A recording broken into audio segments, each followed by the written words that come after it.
Bonjour à tous, moi je m'appelle Germain Bridy, je suis éducateur et j'étudie le comportement des chiens depuis une dizaine d'années maintenant et je m'occupe avec mes collègues de la pension le Dog Palace. Quand je faisais des cours privés, je ne prenais jamais les chiens avec, jamais, et je n'étais pas obligé de savoir ce que le chien avait comme problème. À 95%, pas besoin de voir les chiens ou de comprendre ce qu'ils ont comme souci, il faut juste parler avec le maître simplement. Il faut que le maître s'ouvre et il faut que le maître reçoive l'information. 95% des problèmes viennent du client et non pas du chien. Ils essayent de plus en plus de trouver à l'extérieur le souci. Ils essayent de trouver d'autres personnes responsables. Ils essayent de trouver d'autres théories. Ils essayent de trouver d'autres choses. Et on essaye toujours de chercher des solutions intelligentes à des problèmes qui existent depuis 50 000 ans. Depuis que le chien est chien, depuis que le loup est loup, ils fonctionnent toujours de la même manière. Les chiens sont des êtres simples, sont des êtres doux, sont des êtres gentils.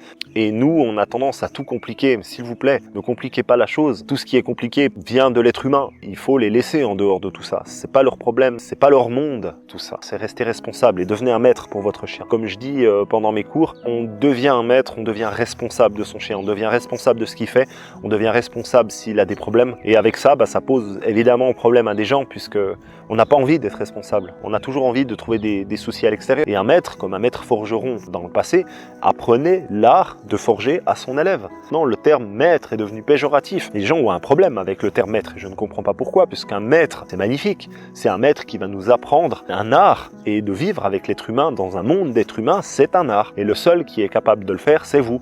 Donc si jamais vous avez un souci avec votre chien, s'il vous plaît, mes petits carlins, passez par des professionnels qui ne vont pas prendre votre chien, qui ne vont pas savoir de quoi il en coûte et qui vont travailler d'abord avec vous. Bien sûr que de temps en temps, il faut prendre le chien pour faire des désensibilisations, des choses comme ça et tout. Ça, c'est tout à fait normal. Je le répète, travaillez sur vous et après, votre chien va suivre. C'est une question d'émetteur-récepteur. Si vous avez une mauvaise émission, la réception ne pourra rien faire. Vous êtes l'émetteur et votre chien est le récepteur. Si vous voulez changer un signal radio, passez par l'émetteur pour changer le récepteur. C'est beaucoup plus rapide que ce que vous pensez. Il n'y a rien de magique, c'est tout simple.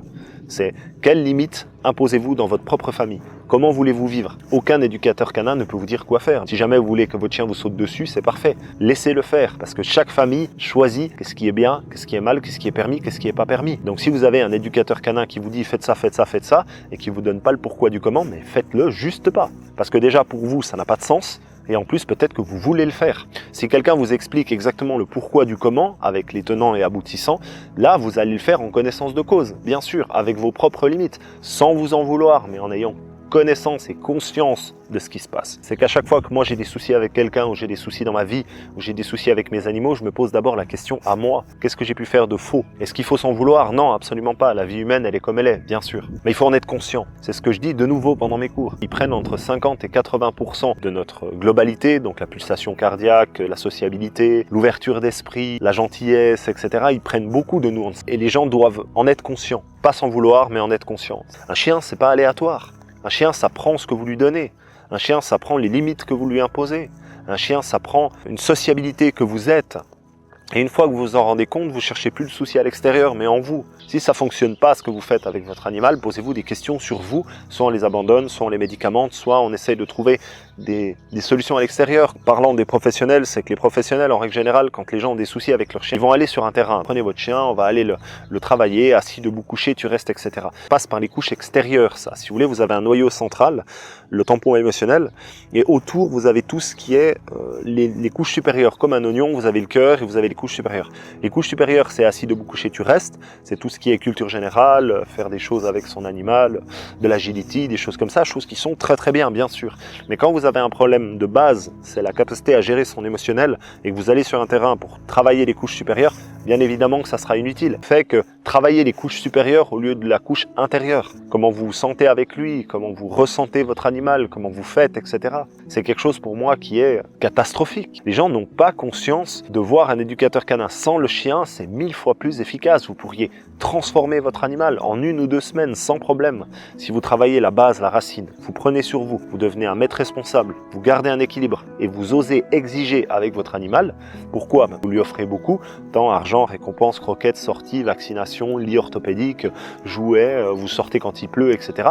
Vous êtes en droit d'exiger, de bien se tenir, un minimum. Bien sûr, on n'essaie pas de casser son animal, on essaie juste de le rendre bien, centré, c'est tout ce qu'on cherche. Ils vont pas marcher en laisse comme des militaires, bien sûr que non, parce que moi je m'en fiche. Tout ce que je veux, c'est que mon animal soit bien, il soit compréhensif, qu'il soit doux, qu'il soit gentil, qu'il soit agréable, qu'il soit serviable avec les autres animaux, avec les gens, etc. Il n'est pas obligé de les aimer, il n'y a pas de souci. Mais au moins respecte. On respecte tout le monde maintenant, on respecte les religions, la couleur de peau, on respecte les orientations sexuelles, etc. Et vos chiens, c'est exactement pareil. On ne peut pas obliger d'aimer quelque chose ou quelqu'un, bien sûr, ça ne fonctionne pas, mais les rendre tolérants. Et c'est là où je suis professionnel. C'est dans le tampon émotionnel, dans le noyau central. Tout le reste autour, vous allez voir sur Internet, vous allez trouver des milliers de vidéos qui vous disent « assis debout, couché, tu restes ». Parce que ça ne sert à rien de s'énerver avec son animal s'il ne comprend pas ce qu'on attend de lui. Si quelqu'un vous crie dessus en japonais « couche-toi » et vous comprenez rien et reçoit un coup de crosse, c'est complètement inutile, on ne sait pas. C'est là où l'éducation positive rentre en jeu. L'éducation positive, c'est une très bonne chose pour apprendre des nouvelles choses. Au moment où on le fait par plaisir, on apprend mieux. Mais l'éducation positive n'est pas là pour vivre. On n'est pas dans un monde de bisounours. On a toujours des choses qu'on peut faire, qu'on ne peut pas faire. Et les animaux, c'est exactement pareil. Imaginons, on est dans un jeu de rôle, et je vous dis maintenant, quelle est la pire chose que votre animal puisse faire. Et ça pourrait être pincer un enfant, vous pincez vous agressez, etc. Vraiment, où vous venez furieux sur le moment, et puis vous en fichez qu'il y ait 15 personnes autour, ou quoi que ce soit. Vous attrapez votre animal, alors ça, plus jamais tu le fais. Puis je vous demande de vous sonder de l'intérieur, on est dans un jeu de rôle, peu importe si le chien l'a fait ou l'a pas fait, eh ben, je peux vous certifier que votre animal ne l'a jamais fait ou l'a fait qu'une seule fois. Et quelle est la différence entre le fait de ce que vous avez dit que par exemple les soucis que vous rencontrez, tirer en laisse, aboyer, faire ci, faire ça, etc. Peu importe, ça vous est très personnel. Et ben, si vous voulez que je réponde à cette question, c'est uniquement parce que ça pour vous c'est interdit et tout le reste est toléré / permis. Donc de nouveau, il faut travailler sur vous. Sachez juste une chose, de ne rien exiger dans une relation, de tout donner à une personne en disant oui en permanence, de ne jamais rien imposer, c'est détruire quelqu'un, ce n'est pas aimer. Si vous aimez votre animal, imposez-vous des limites.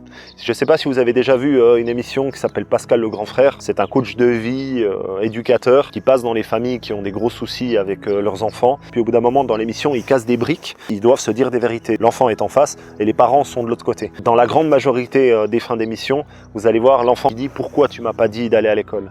Pourquoi tu m'as pas dit de prendre des douches? Pourquoi tu m'as pas dit de faire ça? Pourquoi tu m'as laissé prendre des drogues? Pourquoi tu m'as pas dit de mettre de l'argent de côté et de faire des trucs, etc. » Ils en veulent à leurs parents pour ne pas les avoir mis des limites. Et les parents répondent toujours la même chose. Toujours la même chose. Ils répondent « parce que je t'aime. Parce que je t'aime. » Mais ça, c'est pas aimer, c'est détruire. Si vous voulez détruire quelqu'un, offrez-lui tout ce qu'il veut du début à la fin de sa vie. Et dites-lui jamais non. Et vous allez faire quelqu'un de détruit.